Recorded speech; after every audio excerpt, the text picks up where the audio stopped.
Man, what's going on, guys? This is boy Frisco back in the building. Today, we reacted to King Von most disrespectful moments behind bars.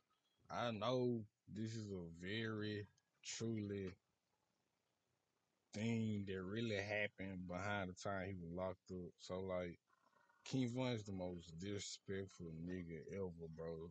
Like, in Chicago, that nigga was disrespectful, bro. That nigga hated his ops. He was trying to kill Chulakin.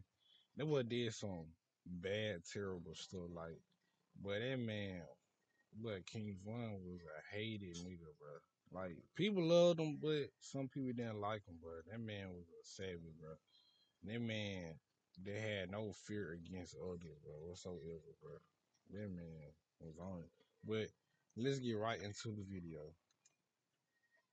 From beating up bops to nearly burning down the whole jail, these are King Von's most disrespectful and savage moments behind bars. Recently, King Von has been the main topic of discussion after footage of him started going viral while doing time in Cook County Jail. But first, let's talk about what landed him behind bars. In 2014, King Von was chilling at a house party, and during the party, a guy named Malcolm Stuckey and some of his friends were mean-mugging Von to try and scare him. Von decided not to try anything since he was outnumbered, so he left the party in a gray vehicle to go pick up his homie, Big Mike, for backup. Around 45 minutes later, King Von and Mike returned to the party, but parked in an alley near the house. The two of them hopped out of the car with loaded guns and headed to the front of the house. Malcolm Stuckey and two others were sitting on the front porch when Von and Big Mike opened fire on them. Malcolm and the other man ran down the street to escape, but both ended up getting hit. The other man on the porch was hit as well, as he was attempting to run inside the house. In the end, 3 people were critically wounded, but Malcolm Stuckey unfortunately got hit in the head.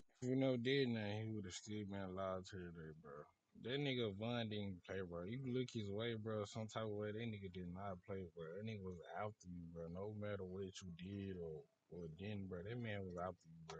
And passed away later that day. After the drill, Von and Big Mike ran back to their whip and fled the scene. But both of them ended up getting arrested days later. During the investigation, over 20 shell casings were recovered. Big Mike even admitted to police that he shot a gun 15 to 16 times at one of the victims. King Von, on the other hand, refused to say anything during interrogation. So the two were held without bond and were facing life in prison for charges of first-degree murder and 2 attempted murders. And while behind bars, King Von was still breaking the rules and disrespecting his ops. Starting with the time King Von straight up exposed his op in jail because all of the inmates were in a holding cell. And while in the cell, everything was all good until Von noticed his op. They were wild, bro. This nigga had FLA tatted on this nigga arm, bro. Like, bro, King Von did not play about his nigga, bro. Especially the one he was close to. He did not play, bro. Like, but why would you have a FLA tat on you, bro?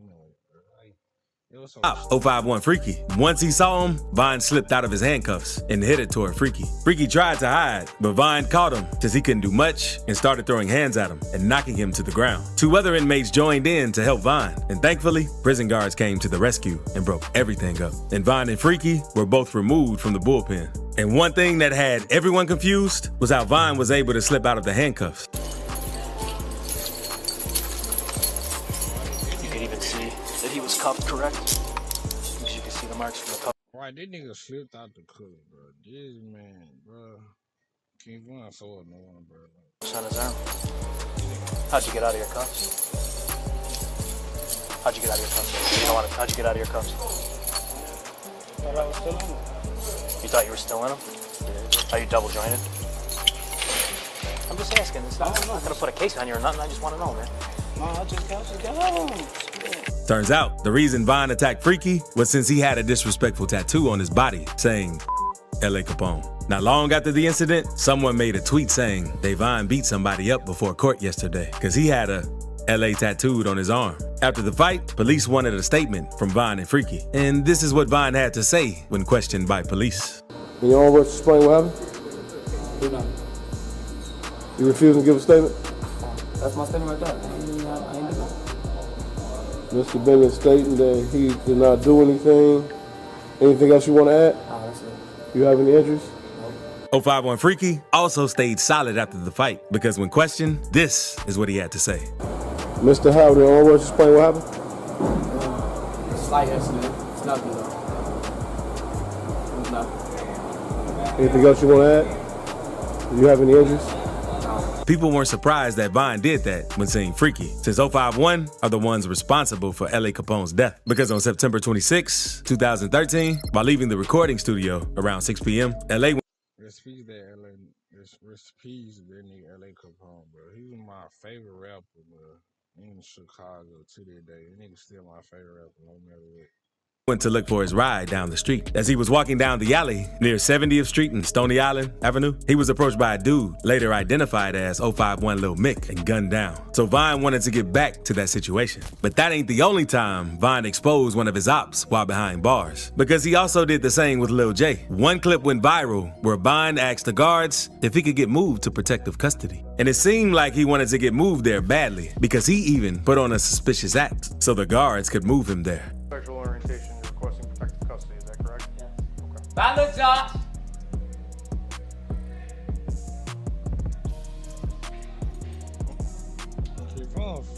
You too.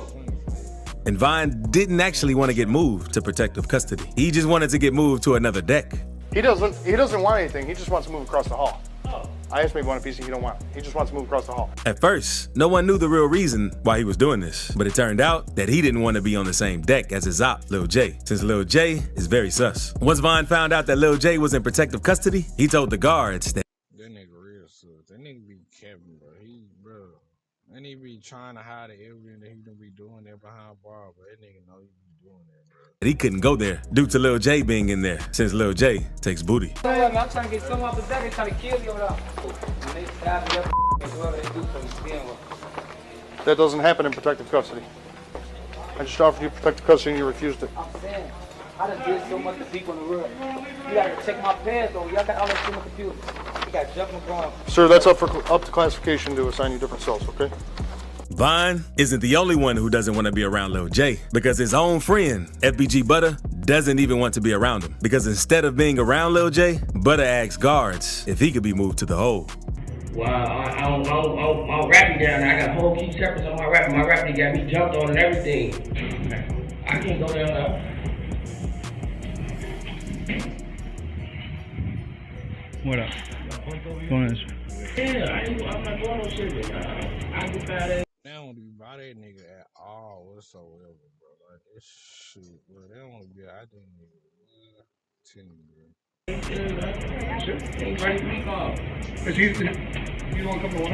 At first, not a lot of people believed Vine when he tried exposing Lil J for being suspicious while behind bars, because Lil J would always deny the rumors. Another thing too is people were talking about, some or messing with a guy. Let's clear the air on that too. That's like the number one thing people want to talk about. When I heard that was the most goofiest I ever heard in my life.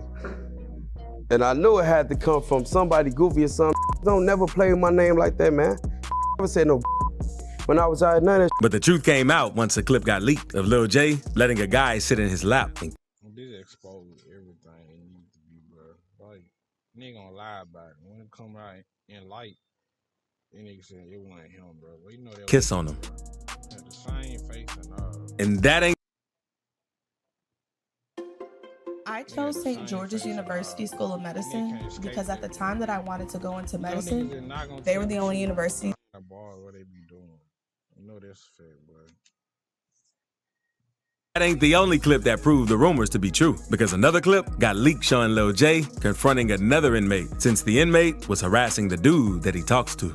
Because in the clip, the dude calls Lil J to his cell to let J know that he's not leaving the cell since an inmate is harassing him. So Lil J then goes over to confront the inmate who was harassing the dude, and they meet in the cell to settle their differences. After the altercation, Lil J is removed from the day room by the guards, and the dude that Lil J was dating was finally able to walk out of his cell. After these clips hit the internet, people said King Vine was right all along, and even some of Lil J's own gang members were clowning him after seeing those clips. So to see you sitting there to be talking up a boy, trying to force a boy into the washroom, that means that you'll take anybody, given the time and the place.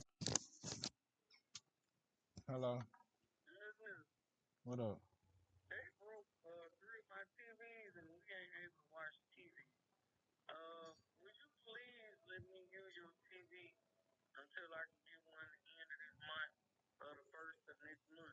I be still using my TV. Yeah. I be still playing the game on mine. I do be needing my TV. I do. I be needing my TV.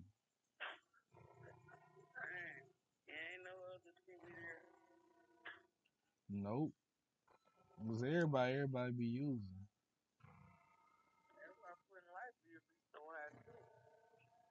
I know.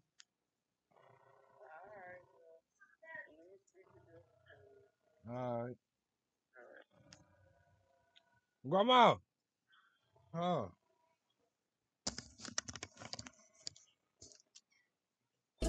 You the booty man. My bad.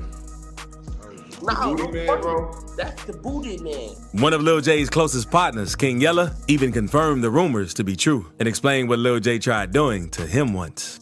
I've seen you kind of speak on Lil J in the past a little bit, man, but I came across an old Say Cheese clip where you said that he tried to kiss you. Tried to kiss me off a pill, man.